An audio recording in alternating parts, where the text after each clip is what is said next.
भगवान शिव जी शिशु रूप में साधना किया, वैसे ही दादा गुरु स्वयं सही में शिशु रूप में साधना। वो मैं कई बार देखा कि वो जो दहाड़ते थे शेर भी घबरा जाता है जब प्रवचन करते, लेकिन जब माँ की पूजा करते तो ऐसे खड़े। नर्मदे हर दादा गुरु भगवान की जय।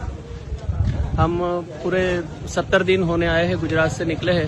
ये हमारा इतना बड़ा सौभाग्य रहा कि शुरू से ही जब से 1-2 दिन दादा गुरु को सुना, जैसे लगा कि बहुत जन्मों से कोई पहचान हो और छूट गई हो और मिल गई हो।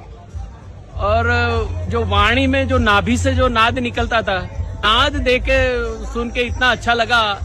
और तब से इतने 70 दिन बीत गए, मालूम नहीं कि कैसे चले गए। और मैं देखता हूँ ये जो नर्मदा मिशन का जो सेवा है, मैं आश्चर्यचकित हो जाता हूँ कि 4-4 आइसर ट्रक में बड़े सबके झोले सब सामान रह जाता है।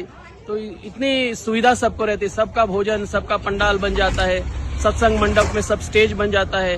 और जो ये सेवा कर रहे हैं, मैं कितना वंदन उनको सही में करूं, क्योंकि इतनी कम उम्र में जब आपकी आज की पीढ़ी, नई पीढ़ी जो जिस ओर जा रही है, उसके बिल्कुल विमुख और सही रास्ते पर ये ले जाने वाले ऐसे महापुरुष के सिवा संभव नहीं है कि इतने दिनों तक इतनी युवा शक्ति काम में लग जाए।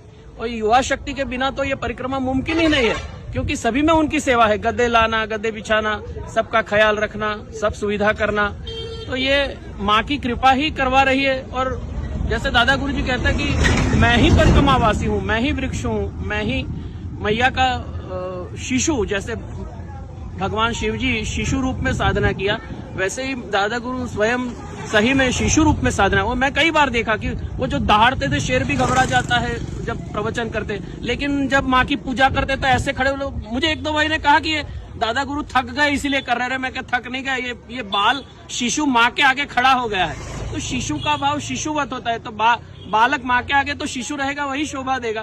तो ये कितनी सारी बातें ये ग्रंथ लिख जाए तो भी उसकी पूर्ति नहीं हो सकती। लेकिन ये मैं नर्मदा मिशन के खासकर युवाओं को मैं बहुत वंदन करता हूँ कि पूरी जो व्यवस्था संभालते हैं और सबका ख्याल, मातृवत वो भी रखते हो, दादा गुरु की आज्ञा का पालन करते हुए। रात को भी जिसके पास कंबल नहीं उड़ाते हैं, जैसे ओस गिरती है तो सबको पन्नी उड़ा देते हैं, सबको पूछते हैं।